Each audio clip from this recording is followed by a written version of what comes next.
On Kwabena Boedu Oku Afari, Chief Director of the Ministry of Health, has disclosed that plans are underway to create a fund for mental health to ensure persons suffering from any form of mental health will be able to acquire free and accessible healthcare across the country. He revealed this during the launch of mental health policy for Ghana here in Accra. The Mental Health Authority has launched a 12-year mental health policy to provide a framework for supporting achievement of good mental health for all persons living in Ghana, and also serve as a guide to effective implementation of the provisions of the Ministry of Health Act 846 and Regulations LI 2385. Chief Director at the Ministry of Health, Kwabena Boedu Oku Afari, speaking on behalf of the Minister of Health, Honorable Kweku Ajaman-Menu, assured that efforts are underway to ensure a fund is established to enable successful implementation of the mental health policy.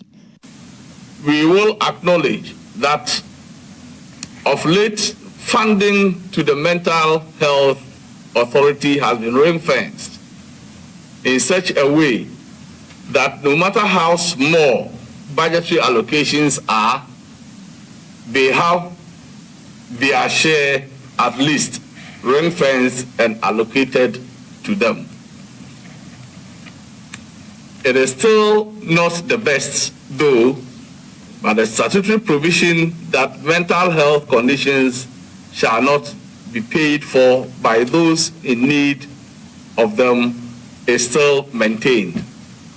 Indeed, we are making efforts to ensure that a dedicated fund financed predominantly from a mental health levy is established.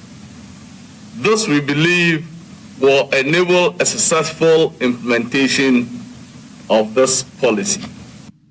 The first mental health for Ghana was developed in 1994 and revised in 1966. Since then, significant changes have occurred in the national and global landscape, which has impacted mental health, culminating in the passage of the Ministry of Health Act 846, LI 2385, and Regulations LI 2385 in 2012 and 2019, respectively. The passage of the Act came with the establishment of the Mental Health Authority with the responsibility of overseeing mental health service delivery in Ghana. Speaking to EBN Prime News, Chief Executive of the Mental Health Authority, Professor Akwesi Osei, disclosed that an estimated 10% of Ghana's population suffer from mental health, which means about 3.1 million people in Ghana suffer from various forms of mental health.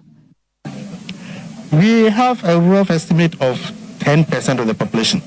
So with a country of 31 million, roughly 31 million, it means 3.1 million Ghanaians have mental health problems of some sort, ranging from the very minor ones to the major ones. Very minor ones like you get up in the morning, you are going to your office, you lock your door, and then you take a few steps, and you come back thinking that, oh, I didn't lock my door. So you go and check. It's locked, all right. You take a few steps to work, and then you come back. This is an obsession, obsessive compulsive disorder. It's a mental illness, but it's not madness. It ranges from that minor to the very major type of mental illness where people may go naked or unkempt. He therefore advised the public who experience certain symptoms of mental health to immediately visit health care institutions for treatment. We should all know ourselves, our mood, our state of happiness, our feeling state, our behavior patterns. So if you see any change within us or a change within our neighbor, our friend, our relation, we should recognize that something is happening. And especially if it prolongs for more than a day or two, just once a while somebody feels unwell, no big deal. But 2-3 days it prolongs, then you should recognize that there is something untoward. Go to your nearest health facility and then get the advice. They may handle or refer you to your psychologist or psychiatrist.